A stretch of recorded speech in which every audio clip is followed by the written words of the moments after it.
evidence that what we hope for will actually happen. It gives us assurances about things we cannot see. Through their faith, the people in days of old earned a good reputation. By faith, we understand that the entire universe was formed at God's command, that what we now see did not come from anything that can be seen. It was by faith that Abel brought a more acceptable offering to God than Cain did. Abel's offering gave evidence that he was a righteous man, and God showed his approval of his gifts. Although Abel is long dead, he still speaks to us by his example of faith. It was by faith that Enoch was taken up to heaven without dying. He disappeared because God took him. For before he was taken up, he was known as a person who pleased God, and it is impossible to please God without faith. Anyone who wants to come to him must believe that God exists and that he rewards those who sincerely seek him. It was by faith that Noah built a large boat to save his family from the flood. He obeyed God, who warned him about things that had never happened before. By his faith, Noah condemned the rest of the world, and he received the righteousness that comes by faith. It was by faith that Abraham obeyed when God called him to leave home and go to another land that God would give him as his inheritance. He went without knowing where he was going, and even when he reached the land God promised him, he lived there by faith, for he was like a foreigner living in tents, and so did Isaac and Jacob, who inherited the same promise. Abraham was confidently looking forward to a city with eternal foundations, a city designed and built by God. It was by faith that even Sarah was able to have a child, though she was barren and was too old. She believed that God would keep his promise, and so a whole nation came from this one man who was as good as dead. A nation with so many people that, like the stars in the sky and the sand on the seashore, there is no way to count them. All these people died still believing what God had promised them. They did not receive what was promised, but they saw it all from a distance and welcomed it. They agreed that they were foreigners and nomads here on earth. Obviously, people who say such things are looking forward to a country they can call their own.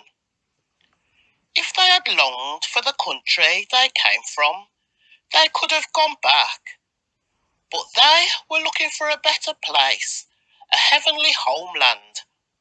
This is why God is not ashamed to be called their God, for he has prepared a city for them.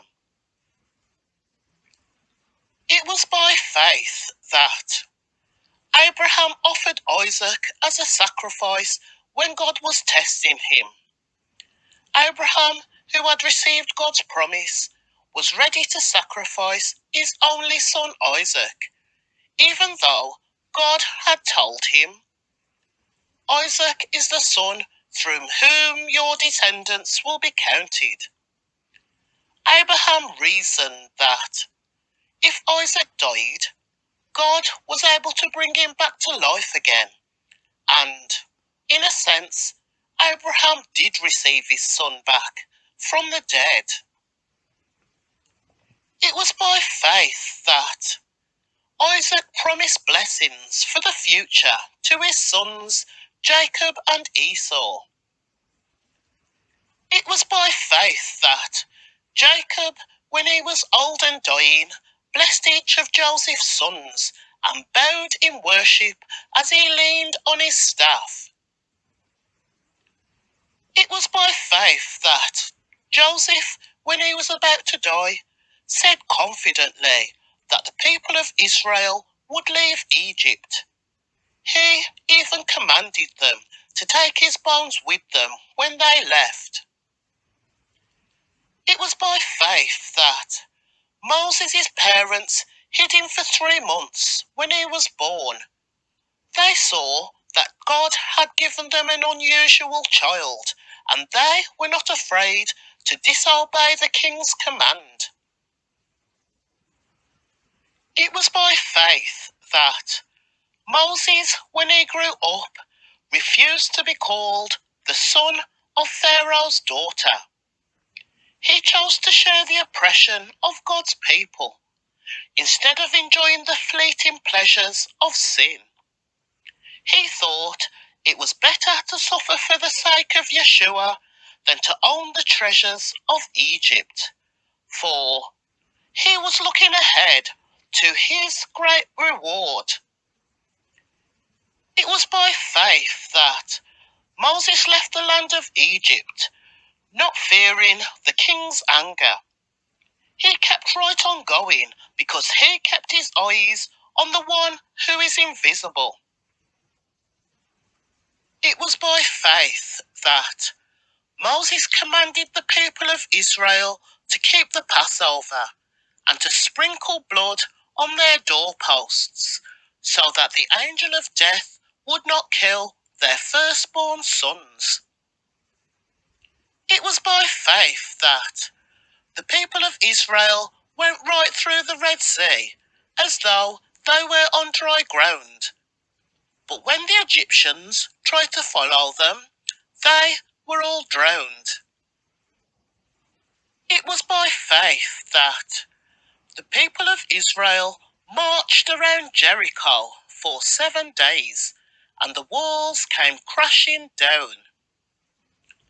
It was by faith that Rahab the prostitute was not destroyed with the people in her city who refused to obey God, for she had given a friendly welcome to the spies. How much more do I need to say? It would take too long to recount the stories of the faith of Gideon, Barak, Samson, Jethro, David, Samuel, and all the prophets.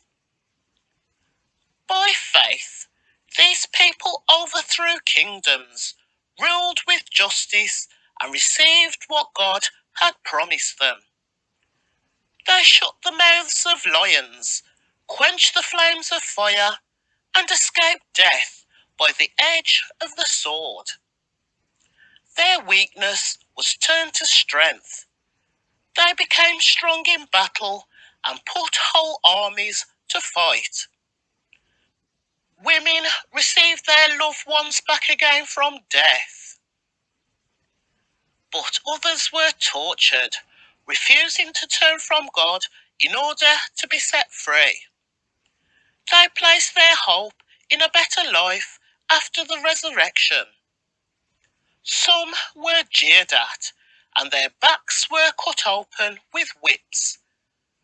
Others were chained in prison. Some died by stoning, some were sawed in half, and others were killed with the sword.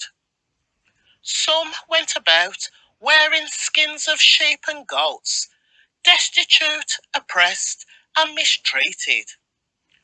They were too good for this world, wandering over deserts and mountains, hiding in caves and holes in the ground. All these people earned a good reputation because of their faith, yet none of them received all that God had promised. For God had something better in mind for us, so that they would not reach perfection without us.